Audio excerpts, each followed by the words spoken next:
As we have entered a new year, I would like to wish you a happy new year. I hope you have all had a great start to 2025. And although we are already in the new year, we do still have a few 2024 releases laying around that we need to take a look at.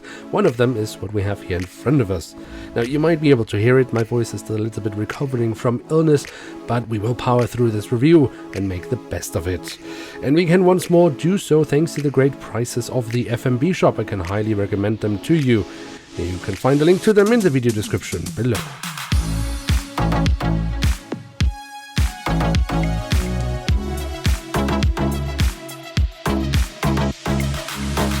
And with that, once more, welcome to a new episode of Review, where we today will take a closer look at a Boeing 737MAX8 of Royal Air Maroc. At the front of the box we have a cutout so we can get a glimpse of the aircraft model inside, and on top of the box we have the Royal Air Maroc branding. On the back side of the box, well, we can see that Herpa unfortunately also at the end of 2024 continued with their dreadful box design, so the only thing worth mentioning here is the fact that it is a limited edition.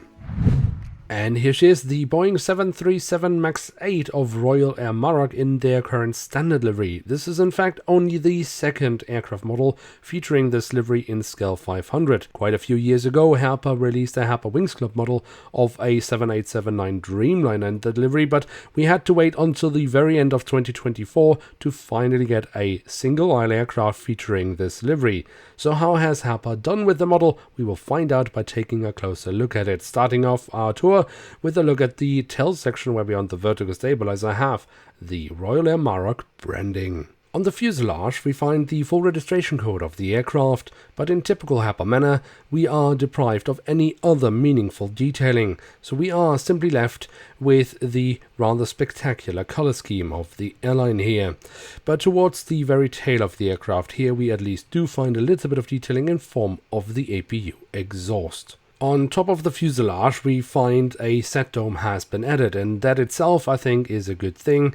However, there's no argument to be made here that this set dome is massively oversized, and I would wish that Herpa for once would move away from their one fits them all policy and starts actually taking these set domes a little bit more serious. If we then move to the front of the aircraft, we can see across the fuselage the writing of Royal Air Maroc, both in English and in Arabic writing. We do also find a One World logo, of which Royal Air Maroc is a full member. Furthermore, we of course have the Moroccan flag and the aircraft type specification, and we even do have a few static ports here and there. So with the combination of just a few details from the aircraft type and the livery, well, it overall looks pretty alright. The cockpit section itself is actually also not too bad, because it benefits from Herpa's really excellent 737 mold. Apart from that, we then get the cockpit windows with the metallic edges and the window wipers. Of course, also here we could have had more printed details, but at least the mold itself does quite a bit for me here.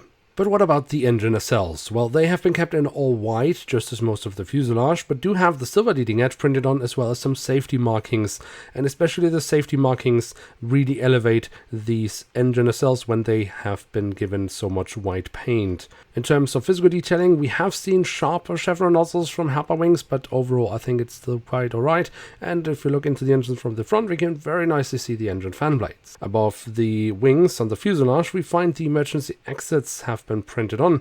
That leads us straight to the wings, which we should also take a closer look at, starting off with the top side, where we have the different flap slats and spoilers carved out fairly nicely. We have the markings for the emergency exits, that's really nice, and the full registration code of the aircraft. On the underside of the wings we have more nice physical detailing, and once again the full registration code of the aircraft. And then the 737MAX8 of course has these lovely winglets, which look really great with the Royal Air Maroc color scheme printed on. Now in terms of landing gear, we have here the height adjusted standard landing gear that Herpa uses for all their 737 MAX aircraft models, which of course was a blessing for their 737 MAX models. The main landing gear looks just fine. I think the front landing gear is also not too bad, but I would have wished for some printed details.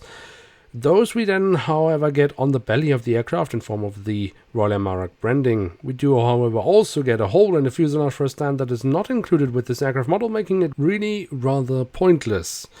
And then last but not least, we do also have the doors to the cargo compartments printed on here at the back of the aircraft. and also here at the front of the aircraft.